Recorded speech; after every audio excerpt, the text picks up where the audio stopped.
एक वीरान टापू, 3 लापता रखवाले और एक ऐसा रहस्य जो आज तक सुलझ नहीं पाया।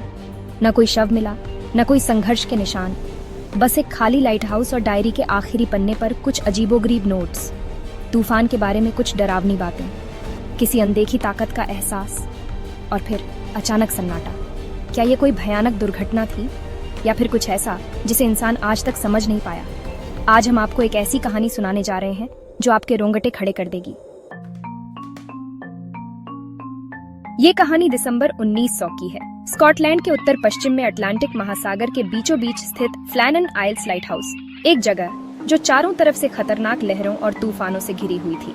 इस लाइट हाउस की देखभाल करने वाले 3 रखवाले, थॉमस मार्शल, जेम्स ड्यूकैट और डोनाल्ड मैकार्थर, वहाँ अपनी ड्यूटी पर तैनात थे। लेकिन फिर कुछ ऐसा हुआ जिसने दुनिया को चौंका दिया। 26 दिसंबर को सप्लाई शिप हेस्परुस जब लाइट हाउस पर पहुंची तो वहाँ जो देखा गया उसने सभी के होश उड़ा दिए। लाइट हाउस पूरी तरह खाली था, अंदर कोई नहीं था, तीनों रखवाले लापता थे। लेकिन सबसे डरावनी बात थी, वहाँ मिले सुराग। डायरी के आखिरी पन्नों में दर्ज था, भीषण तूफान, एक आदमी रो रहा है, कुछ भयावह आ रहा है, भगवान हमारी रक्षा करे। लेकिन रिकॉर्ड्स बताते हैं कि उन दिनों वहाँ कोई तूफान आया ही नहीं था। तो फिर आखिर उस रात फ्लैनन आइल्स पर हुआ क्या? जब खोजबीन शुरू हुई तो जो चीजें मिली वे और भी रहस्यमयी थीं। टेबल पर रखा खाना ज्यों का त्यों पड़ा था, मानो किसी ने अचानक उठकर भागने की कोशिश की हो। लाइट हाउस का दरवाजा अंदर से बंद नहीं था, जो आमतौर पर नियमों के खिलाफ था। डायरी में दर्ज आखिरी नोट्स डराने वाले थे, किसी अनदेखी ताकत का जिक्र था। तीनों के बारिश के कोट गायब थे, लेकिन मौसम उस वक्त साफ था। तो आखिर वे बाहर क्यों गए होंगे? कुछ लोग मानते हैं कि एक बड़ा समुद्री तूफान आया होगा और तीनों को लहरों ने निगल लिया। लेकिन सबसे बड़ा सवाल ये है, अगर तूफान इतना खतरनाक था तो लाइट हाउस को कोई नुकसान क्यों नहीं हुआ? कई लोग मानते हैं कि वहां कोई अनदेखी शक्ति थी। कुछ लोक कथाओं के मुताबिक फ्लैनन आइल्स पर सदियों से आत्माओं और रहस्यमयी प्राणियों का साया था। क्या तीनों किसी ऐसी ही ताकत का शिकार हो गए? क्या ये तीनों किसी झगड़े में उलझ गए थे? क्या गुस्से में किसी ने बाकी दोनों को मार डाला और फिर खुद भी समुद्र में कूद गया?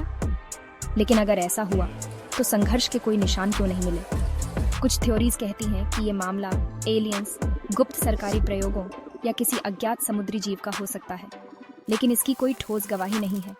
आज भी ये रहस्य अनसुलझा ही बना हुआ है। क्या हुआ उन तीनों के साथ? क्या हम कभी सच्चाई जान पाएंगे? फ्लैनन आइल्स लाइट हाउस की ये गुमशुदगी 100 साल से भी ज्यादा समय से एक पहेली बनी हुई है। क्या ये सिर्फ एक प्राकृतिक दुर्घटना थी या फिर कुछ ऐसा जिसे इंसानी दिमाग समझ नहीं सकता? आपका क्या मानना है?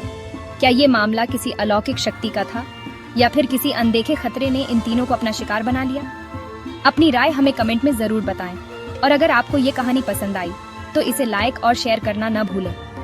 आगे और भी रहस्यमयी और डरावनी कहानियों के लिए हमारे चैनल को सब्सक्राइब करें।